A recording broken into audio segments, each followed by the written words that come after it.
कभी सोचा है कि हम जिस जमीन पर चलते हैं उसके हजारों किलोमीटर नीचे आखिर है क्या? आज हम अपने ग्रह, अपनी पृथ्वी के बिल्कुल केंद्र तक का एक सफर करने वाले हैं, ये समझने के लिए कि हमारी दुनिया अंदर से दिखती कैसी है। तो चलिए शुरू करते हैं ये सफर।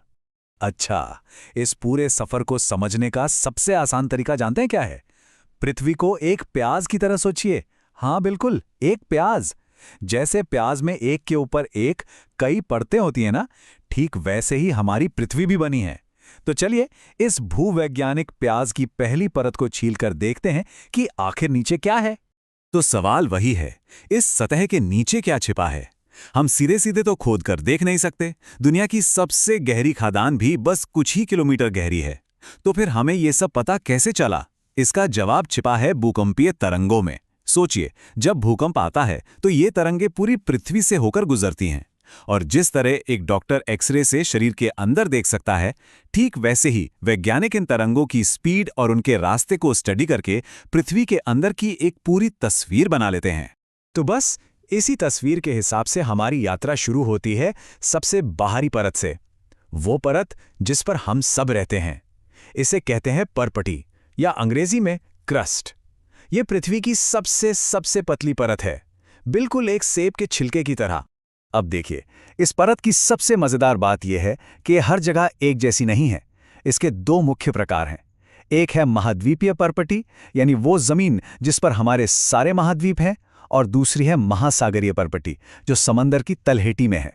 तो फर्क क्या है इन दोनों में? चलिए समझते हैं। जो जमीन वाली परपटी है, यानी महाद्वीपीय, वो काफी मोटी हैं, लगभग 35 किलोमीटर। लेकिन ये हल्की चट्टानों से बनी है, जिनमें सिलिका और एल्यूमिना ज्यादा हैं। इसीलिए इसे शॉर्ट में Cl भी कहते हैं। वहीं दूसरी तरफ जो परपटी समंदर के नीचे है, वो बस 5 किलोमीटर मोटी है, लेकिन बहुत भारी और घनी चट्टानों से बनी है। इसमें सिलिका और मैग्नीशियम की मात्रा ज्यादा होती है, इसलिए इसका नाम पड़ गया सिमे। परपटी के ठीक नीचे अब हम पहुंचते हैं पृथ्वी की दूसरी और सबसे बड़ी परत में, जिसका नाम है मेंटल। और सच कहूं तो यहां से चीजें वाकई बहुत दिलचस्प होने लगती हैं। मेंटल कितना विशाल है, इसका अंदाजा लगाना है तो जरा ये सोचिए कि पृथ्वी के पूरे वॉल्यूम का सिर्फ 1% हिस्सा हमारी वो पतली सी परपटी है, जबकि मेंटल अकेला ही 84% हिस्सा बनाता है। ये हमारे ग्रह का असली इंजन रूम है। तो ये मेंटल है क्या? नहीं, ये पिघली हुई चट्टानों का कोई समंदर नहीं है। ये असल में ठोस चट्टान है, लेकिन इतनी ज्यादा गर्म कि ये बहुत गाढ़े शहद की तरह धीरे धीरे बह सकती है। और पृथ्वी के केंद्र से आने वाली गर्मी इस शहद जैसी चट्टान को बड़े बड़े चक्रों में घुमाती रहती है। यही धीमी लेकिन बहुत शक्तिशाली धाराएं अपने ऊपर तैर रही टेक्टोनिक प्लेटों को हिलाती हैं, और इसी वजह से भूकंप आते हैं और ज्वालामुखी फटते हैं। और अब हम अपनी यात्रा के अंतिम पड़ाव पर हैं। मेंटल के भी नीचे लगभग 2900 किलोमीटर की गहराई पर हम पृथ्वी के बिल्कुल दिल में, यानी उसके केंद्र में पहुंचते हैं। इसे कहते हैं क्रोड। लेकिन रुकिए, क्रोड भी कोई एक चीज नहीं है। इसके भी दो अलग अलग हिस्से हैं। पहला है बाह्य क्रोड, जो पिघले हुए लोहे और निकल की एक तरल परत है, और इसी घूमते हुए तरल धातु से बनता है पृथ्वी का सुरक्षा कवच, यानी हमारा चुंबकीय क्षेत्र। और फिर ठीक बीच में हमें मिलता है आंतरिक क्रोड, जो कि ठोस लोहे और निकल का एक बहुत बड़ा गोला है। और यहां एक हैरान कर देने वाली बात है, आंतरिक क्रोड का तापमान सूरज की सतह जितना ही गर्म है, करीब करीब 6000 डिग्री सेल्सियस। तो फिर ये ठोस क्यों है? ये पिघला हुआ क्यों नहीं?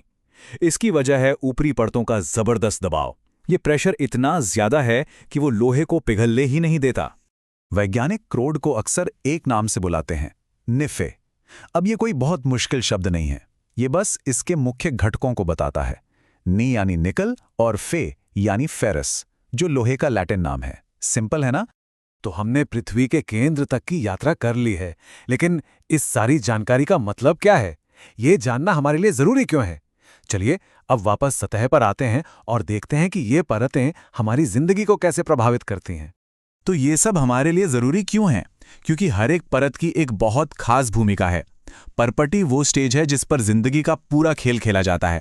मेंटल की वो धीमी धाराएं हमारे महाद्वीपों को गति देती हैं, पहाड़ बनाती हैं और हमारी दुनिया को लगातार एक नया आकार देती हैं। और क्रोड, वो तो एक अदृश्य हीरो है।